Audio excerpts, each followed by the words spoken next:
Hello, church. I pray this message today finds all of you safe, healthy, and blessed. For our devotion this week, I wanted to share a very timely and relevant prayer by Max Lucado, who is one of my very favorite Christian authors and teachers, that was shared with me recently by Brother Larry Couch. I hope it means as much to you as it did to Carol and me. Thank you, Larry, for sharing this with us. Max's prayer is titled, "Do It Again, Lord." Dear Lord, we're still hoping we'll wake up. We're still hoping we'll open a sleepy eye and think, what a horrible dream. How could this have happened? Just a moment ago, moms were packing school lunches. Just a moment ago, chefs were planning the day's menu. Just a moment ago, arenas were noisy, brides were walking down the aisle, and neighbors were discussing the weather. In just a moment, everything changed. A phantom disease invaded our peace, our plans, and our security. In a heartbeat, our language and behaviors were upended.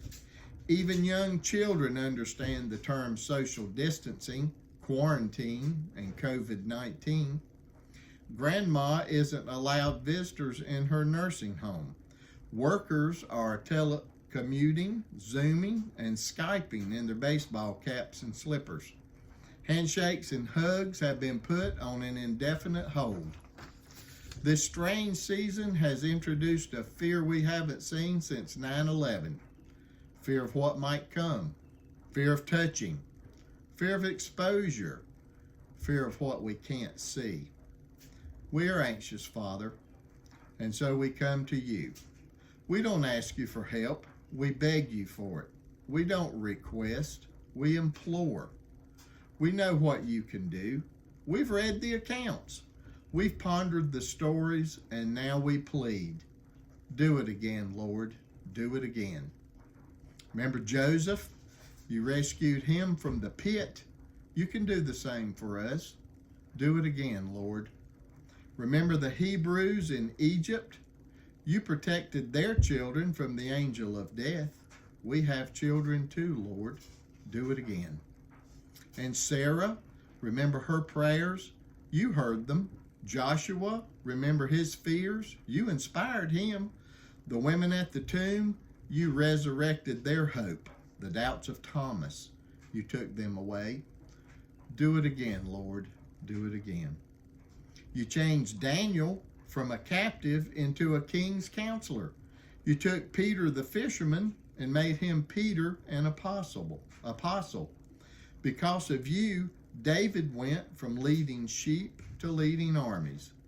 Do it again, Lord, for we need counselors today, Lord. We need apostles. We need leaders. Do it again, dear Lord. What we're seeing on the news, you saw on that Friday so long ago. Innocence interrupted, goodness suffering, mothers weeping. Just as the darkness fell on your son, we fear the darkness falling on our friends, our family, our world. Just as our world has been shaken by a disease, our world was shaken the day the very child of eternity was pierced. You saw it, but you did not waver. Oh Lord, you did not waver. After your son's 3 days in a dark hole, you rolled the rock, rumbled the earth, and turned the darkest Friday into the brightest Sunday. Do it again, Lord. Grant us another